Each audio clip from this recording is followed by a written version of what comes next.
अस्सलामुअलैकुम दोस्तों, आप देख रहे हैं फुली फॉरवर्ड यूट्यूब चैनल। मेरा नाम है आज़म और रोटरी कंप्रेसर हम टेस्ट करने लगे हैं यहाँ पर। इस एक छोटी सी वीडियो में मैं इसको क्लियर कर लूँगा और आपको भी बहुत ही आसानी से समझ में आ जाएगा कि रोटरी कंप्रेसर को आप एसी में लगे में ही कैसे टेस्ट कर सकते हैं। हमने तो इसको बाहर निकाल लिया है और क्योंकि ये डेड है, ख़राब हो चुका है, इसकी वाइंडिंग जो है वो डेड है।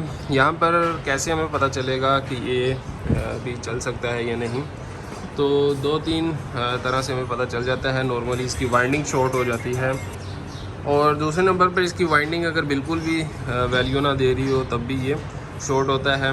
तो चलिए इसको टेस्ट करते हैं।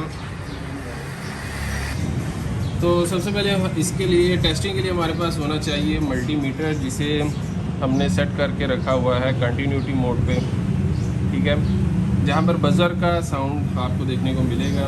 और इससे जो है मैं आपको एक साइड से ये और एक साइड पर इसकी जो तीनों वाइंडिंग कॉमन रनिंग स्टार्टिंग के पॉइंट हैं, ये हमने तीनों टेस्ट करने हैं और बॉडी के साथ चेक करना है कि शॉर्ट तो नहीं। पहला स्टेप जो है वो क्लियर है, मतलब बॉडी के साथ शॉर्टेज नहीं है, कोई भी वैल्यू नहीं आ रही। दूसरे नंबर पर हमने चेक करना है कि तीनों में रेजिस्टेंस वैल्यू मौजूद है। यहाँ पर जो है हमें रीडिंग 3.5 मिल रही है। नेक्स्ट में आप देख सकते हैं कि हमें कोई रीडिंग नहीं मिल रही। अभी इस तरफ आ जाते हैं,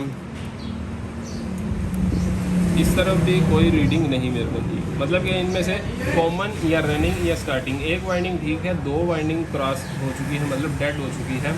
तो ये रोटरी अभी जो है नहीं चलेगी, मतलब डेड हो चुकी है ये रोटरी। तो आई होप कि आपको ये छोटी सी वीडियो से ये सीखने को मिल गया होगा कि ये रोटरी हम कैसे टेस्ट कर सकते हैं। अगर आपको वीडियो पसंद आई, वीडियो को लाइक एंड शेयर जरूर करें। मैं मिलता हूँ नेक्स्ट वीडियो में। Thank you so much. अल्लाह हाफिज़।